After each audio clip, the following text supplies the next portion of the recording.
35A की दीवार ढहेगी क्या? नमस्कार, मैं हूं आपके साथ अक्षय विनोद शुक्ल। दरअसल पुलवामा हमले के बाद पाकिस्तान और उसके आतंकियों को सबक सिखाने की मांग जोर पकड़ती जा रही है।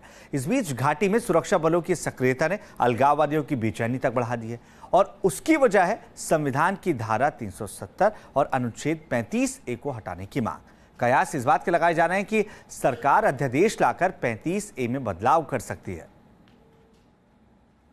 हालात ना बिगड़े इसके लिए जम्मू कश्मीर में धारा 144 लागू कर दी गई है। अलगाववादियों की सोच को विस्तार ना मिले, लिहाजा इंटरनेट सेवा भी कई इलाकों में ठप रही। घबराने की आवश्यकता नहीं, इनको वहाँ लगाया गया है और फोर्स भी लगाई जाएंगी इलेक्शन को मद्देनजर रखते हुए, क्योंकि जब कैंडिडेट्स का नाम घोषित किया जाएगा तो उनके ऊपर इस पर ये आतंकवादी हमले जो है घातक हो सकते हैं, जानलेवा हो सकते हैं और आगे से ज़्यादा होंगे।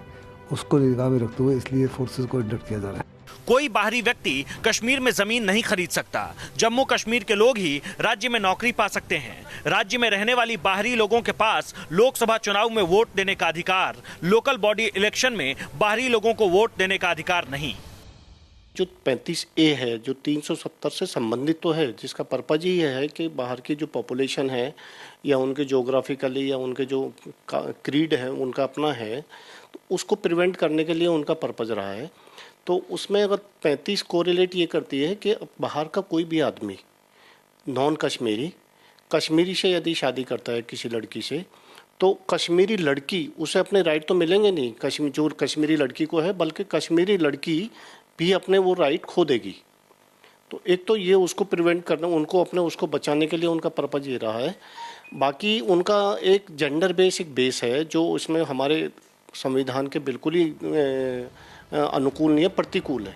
बर्निंग इशू इसलिए बन गया है क्योंकि आजकल ये टेररिस्ट या इधर तरह का इस तरह का ये अब जो इशू हैं ये देश के लिए एक न्यूसेंस बन गए हैं और देश के लिए एक मतलब अब एक बिग थ्रेट हो गई है, क्योंकि अब माइनॉरिटी में आ गए हैं। जितना भी हमारे वहाँ हिंदूज़ हैं वो उनके थ्रेट या उनकी टेररिज्म एक्टिविटीज़ की वजह से कश्मीर उन्हें छोड़ना मजबूरी हो गई है।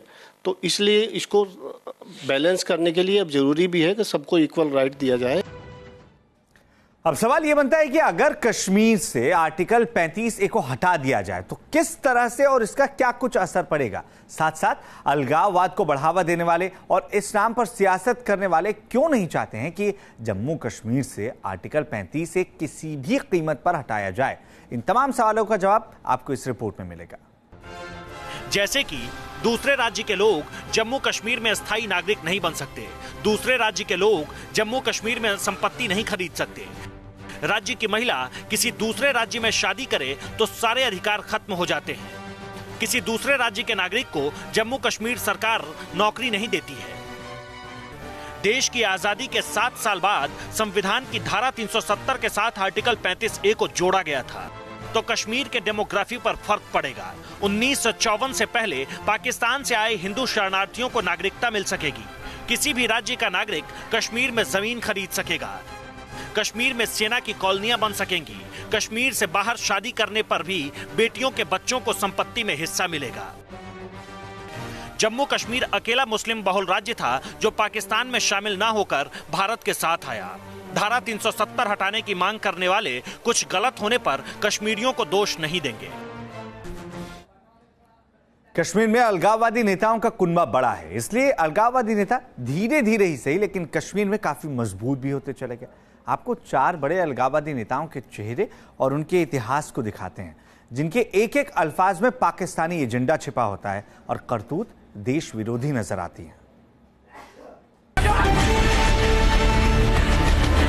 यासीन मलिक पाकिस्तान में ट्रेनिंग में ले चुका है। 90 के दशक में कश्मीर के युवाओं को भड़काने के पीछे यासीन मलिक का रोल रहा है। यासीन मलिक को संसद हमले के दोषी अफजल गुरु का कट्टर समर्थक कहा जाता है। कश्मीर में बैठी पाकिस्तान परस्त ताकतों की चौथी कड़ी है शब्बीर शाह। आरोप है कि वो पाकिस्तान में हाफिज सईद के संपर्क में रहता है।